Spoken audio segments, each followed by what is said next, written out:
আসসালামু আলাইকুম সবাইকে। কেমন আছেন সবাই? আশা করি সবাই ভালো আছেন।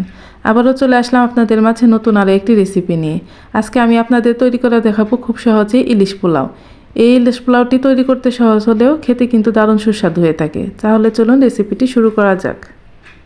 চুলায় একটা প্যান বসিয়ে দিয়ে দিচ্ছি পর্যাপ্ত পরিমাণে সয়াবিন তেল। তেলটা গরম হয়ে আসলে এখানে দিয়ে দিচ্ছি হাফ কাপ পেঁয়াজ কুচি। এখন এই পেঁয়াজ কুচিটা দিয়ে আমি বেরেস্তা তৈরি করে নেব। চুলার আঁচটা এই পর্যায়ে আমার মিডিয়ামে আছে।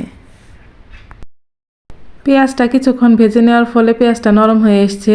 এখন এখানে একটা গোল্ডেন ব্রাউন কালার করে আমি বেরেস্তাটা তৈরি করে নেব।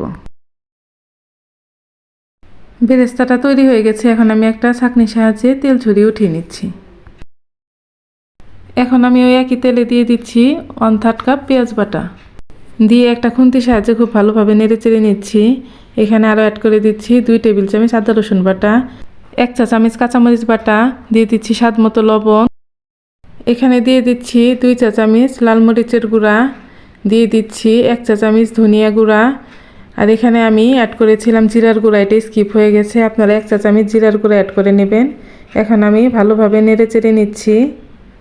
মশলা থেকে এরকম তেল উঠে আসার পর এখানে অ্যাড করে দিচ্ছি 2 টেবিল চামচ বাদাম বাটা। বাদাম বাটাটা দিয়ে আরও কিছুক্ষণ নেড়ে চেড়ে মশলাটা কষিয়ে নেব প্রায় 1 মিনিটের মতো। এখন আমি এখানে অ্যাড করে দিচ্ছি টক দই। টক দই দিয়ে আবার কিছুক্ষণ নেড়ে চেড়ে মশলাটা কষিয়ে নেব। এখানে আমি সব মশলাগুলো আবারও 2 মিনিটের মতো কষিয়ে নিয়েছি।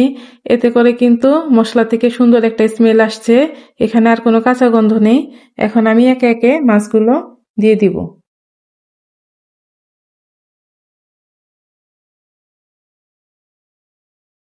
এখন একটা খুন্তির সাহায্যে মাছগুলো এপিট ওপিট করে নেড়ে চেড়ে মশলার সঙ্গে খুব ভালোভাবে মিশিয়ে নেব। মিশিয়ে নেওয়া হয়ে গেলে এখানে দিয়ে দিচ্ছি হাফ কাপ পানি।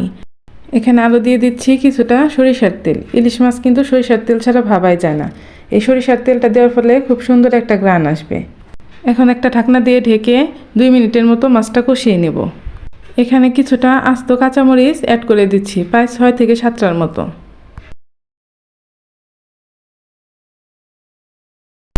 মাছগুলো খুব ভালোভাবে কষানো হয়ে গেছে। এখন একে একে মাছগুলো উঠিয়ে নেব, একটু গ্রেভি সহই উঠিয়ে নেব।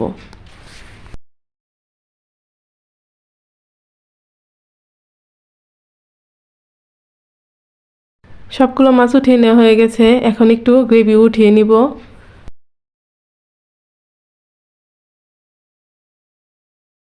এখন এই গ্রেভির মধ্যে ধুয়ে পানি ঝরিয়ে রাখা চালটা দিয়ে দিচ্ছি। এখন আমি ভালোভাবে চালটা মিশিয়ে নিব গ্রেভির সাথে। চালটা গ্রেভির সাথে খুব ভালোভাবে মিশিয়ে নেওয়া হয়ে গেছে। এখন আমি এখানে অ্যাড করে দিচ্ছি ফুটন্ত গরম পানি। এখানে হাফ কেজি চাউলের জন্য 1 কেজি পানি অ্যাড করব। চুলার আঁচটা কিন্তু এই পর্যায়ে মিডিয়াম টু লো হিটে রাখতে হবে।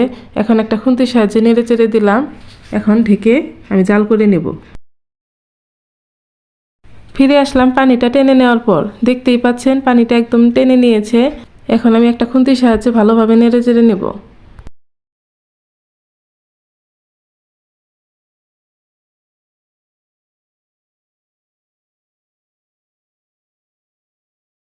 উপর দিয়ে কিছু কিশমিশ ছড়িয়ে দিয়েছি। এখন উঠিয়ে রাখা মাছগুলো একে একে দিয়ে দিব।